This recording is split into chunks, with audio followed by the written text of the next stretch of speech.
Hello and welcome, I'm your host Elizibar. This is a review of Savage Avengers number 11. And there's two ways I can do this review.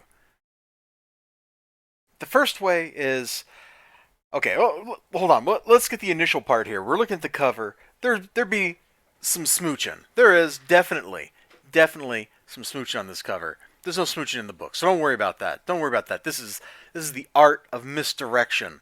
They're playing with us, they're messing with our minds. We've definitely changed artists.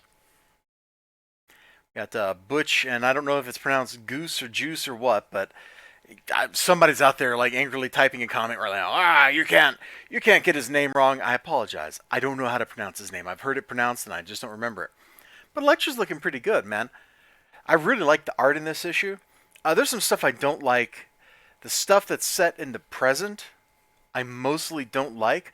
Although Lecture's got an absolutely super cute face right there. I loved it. I loved it.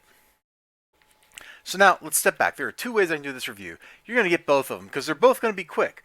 This will be a quick video, I promise you. Way number one. This is the, did something cool happen in this book? Alright, you ready for this? Let's see, we flip through. Yeah, whatever. Backstory. Into the book. Oh, this was all backstory. That stinks. But at the same time, there are some absolutely mind-bending, acid-dripping, brain-altering visuals in here. Like, this is what I like about the art. It looks good. This stuff that's all in the past looks good. I love the art.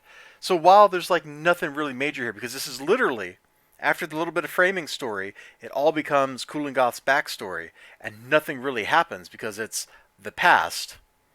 This has already happened. None of this is going to affect the future. None of this is advancing the story, really moving us forward, except for like one panel at the very end. But it's still really interesting stuff to learn about Kulan Gath. Oh, look, there he is. Right there. Uh-huh. Cool stuff. Now, the other perspective is, how cool was this book? You ready for this one? I don't think you're ready for this one, but you're getting it anyway. Alright. Bam! Look at that, man! Look how crazy this imagery is! Look at that! Oh my gosh, that is so cool looking. Oh, let me just flip forward. What? What? Crazy wizard battles! Looks like something out of a manga or an anime. That's amazing! Oh, I don't even know what that is. That's so cool looking. Oh, gross! He's like eating blood or something. Oh! Oh! What? Yeah, so there's that perspective too of just the getting kind of blown away by it. Now, I've said that, not a lot happens because this book is entirely exposition. This book is entirely backstory.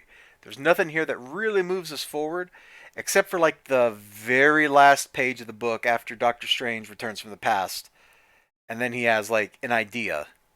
That is basically all that happened in this book.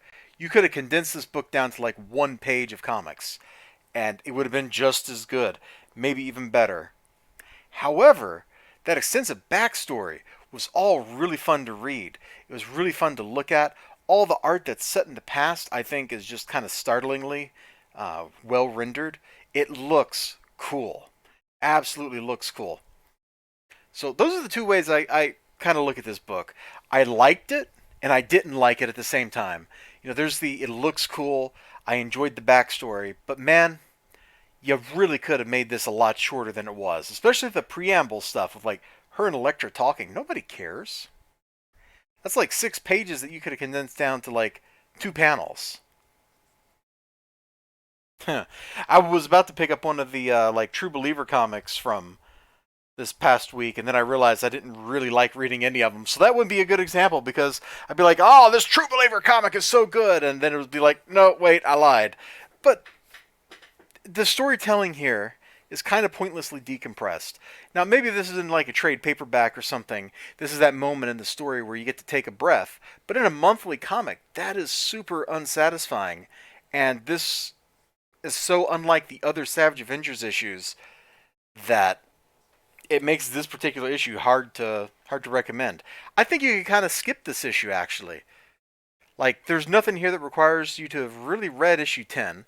There's nothing here I don't think that's going to be, like, vital to reading issue 12, because issue 12 is probably them following up on Doctor Strange's lead, and he's probably going to explain that like on the first page. So there you go. I enjoyed it, but it's totally skippable. Thank you all so much for joining me. Remember to like, comment, subscribe, all that good stuff. I sure hope to see you again next time. Until then, bye-bye. Bye-bye.